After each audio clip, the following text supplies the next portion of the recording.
India news. और बढ़ेंगे आगे फटाफट अंदाज में खबरों की तरफ। प्रधानमंत्री मोदी ने गुवाहाटी में किया भव्य रोड शो में उमड़ा जन सैलाब। मोदी मोदी के लिए नारे।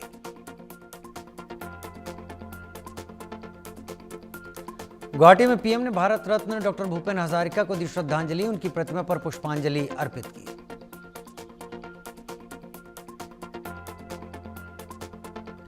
पीएम मोदी ने भारत रत्न डॉक्टर भूपेन हजारिका के सम्मान में स्मारक सिक्का जारी किया। असमिया भाषा में लिखी उनकी जीवनी भारत रत्न भूपेन हजारिका का भी विमोचन किया।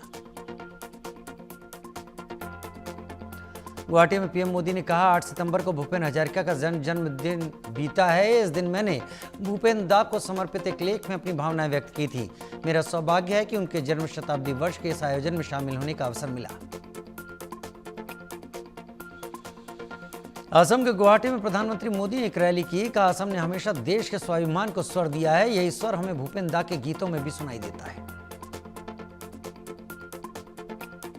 गुवाहाटी में पीएम मोदी ने कहा, 1962 का युद्ध हुआ तो असम उस लड़ाई को प्रत्यक्ष देख रहा था। तब भूपेन दा ने देश की प्रतिज्ञा को बुलंद किया था। उस प्रतिज्ञा ने देशवासियों में नया जोश भरा था। पीएम मोदी ने कहा, एक सच्चे राष्ट्रभक्त के हृदय से निकली आवाज कभी निष्फल नहीं होती। आज नॉर्थ ईस्ट को लेकर उनके सपनों को साकार करने के लिए हम दिन रात काम कर रहे हैं। हमारी सरकार ने भूपेन दा को भारत रत्न से सम्मानित किया। पीएम मोदी ने मणिपुर को दी बड़ी सौगात। करोड़ों की विकास परियोजना को किया उद्घाटन। शिलान्यास का मणिपुर विकास के रास्ते पर है। मणिपुर के चुराचांदपुर पहुंचे प्रधानमंत्री मोदी। मणिपुर जातीय हिंसा के कारण विस्थापित लोगों से बातचीत की। कहा, मैं मणिपुर के लोगों के जज्बे को सैल्यूट करता हूं। मणिपुर के चुराचांदपुर में बोले पीएम मोदी, मणिपुर की धरती हौसले और हिम्मत की धरती है। केंद्र सरकार हमेशा मणिपुर के लोगों के साथ है।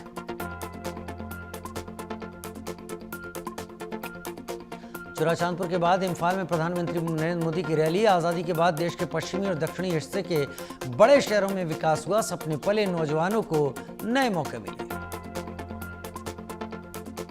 इम्फाल में रैली के दौरान पीएम ने कहा, मणिपुर ने विकास को एनडीए सरकार ने यहां पर प्राथमिकता दी। इसी का परिणाम है कि मणिपुर की विकास दर लगातार बढ़ रही है।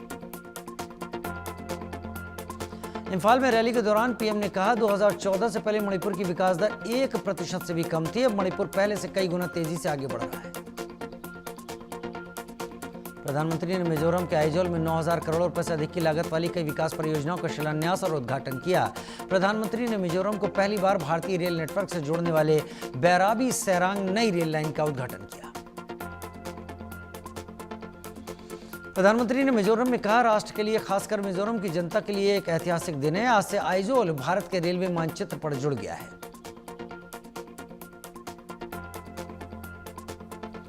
प्रधानमंत्री मोदी ने कहा, मैं मिजोरम के लैंगपुई एयरपोर्ट पर हूं। दुर्भाग्य से खराब मौसम के कारण मैं आपके बीच आइजोल नहीं आ पाया, लेकिन इस माध्यम से भी मैं आपका प्यार और स्नेह महसूस कर रहा हूं।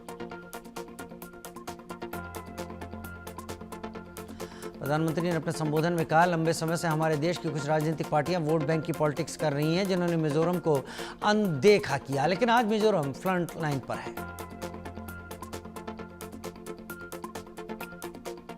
पीएम ने कहा, मिजोरम का एक बड़ा रोल है हमारी नीति और आर्थिक कॉरिडोर में है। मिजोरम के लोगों ने हमेशा योगदान दिया, हमेशा प्रेरित किया।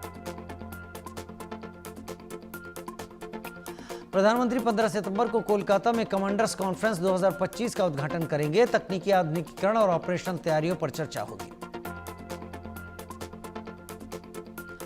असम के सीएम हेमंत बिस्वा शर्मा ने कहा, पीएम मोदी हमारे बीच आए और भूपेन दा को सम्मानित किया। हम असमवासी इसे नहीं भूलेंगे। पीएम मोदी के मणिपुर दौरे पर केंद्रीय मंत्री संजय सेठ ने कहा, प्रधानमंत्री मोदी हमेशा नॉर्थ ईस्ट के लोगों को प्राथमिकता देते आए हैं। यही वजह है कि आज नॉर्थ ईस्ट पर्यटन का एक बड़ा केंद्र है। प्रधानमंत्री मोदी के मणिपुर दौरे पर राहुल गांधी ने कहा कि यह मुद्दा लंबे समय से चल रहा है। अच्छी बात है कि वो वहां गए। राहुल गांधी ने प्रधानमंत्री मोदी पर हमला किया। कहा, देश में मुख्य मुद्दा वोट चोरी का है। प्रधानमंत्री मोदी के मणिपुर दौरे पर मनोज कुमार झा ने कहा, प्रधानमंत्री मोदी को मणिपुर आने में लंबा समय लग गया। मणिपुर के लोगों को मरहम की जरूरत है। पीएम के मणिपुर दौरे पर तेजस्वी यादव ने कहा, प्रधानमंत्री ने जाने में देर कर दी, मणिपुर का मुद्दा जल्द से जल्द सुलझाया जाना चाहिए।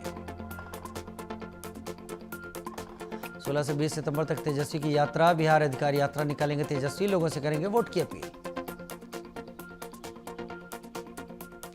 सीएम स्टालिन के बिहार में मंच शेयर करने पर अनुराग ठाकुर ने किया सवाल, कहा जो व्यक्ति भगवान राम को नहीं मानते, जो राम मंदिर निर्माण के खिलाफ थे, उन्हें मंच पर क्यों जगह दी गई? बिहार की जनता ये जानना चाहती है। बीजेपी सांसद बांसुरी स्वराज का विपक्ष पर निशाना, कहा कांग्रेस आरजेडी ने पीएम और उनकी मां पर भद्दे शब्दों का प्रयोग किया, बिहार की जनता इसका जवाब देगी।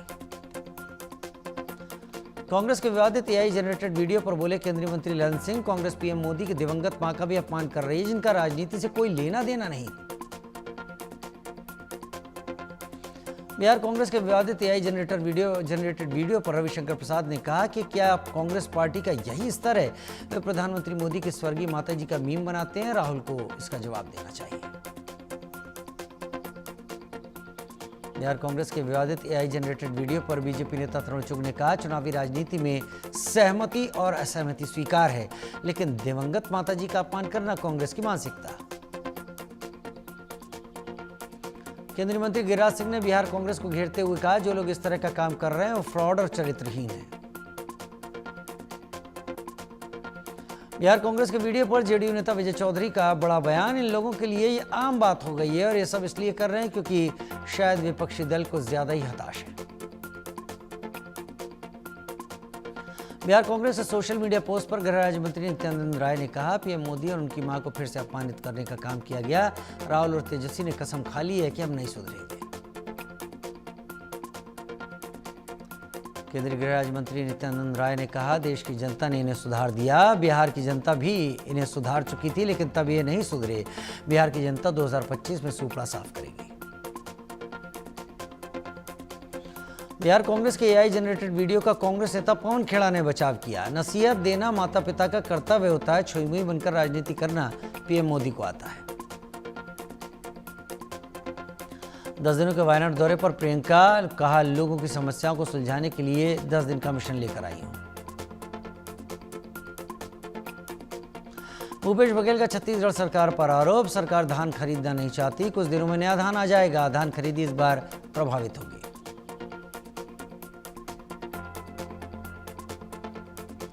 हरियाणा में बाढ़ की स्थिति पर बोले सीएम भूपेंद्र हुड्डा, आपदा से पूरे खेत खत्म हो गए, हरियाणा के किसानों के लिए बहुत बड़ा नुकसान है।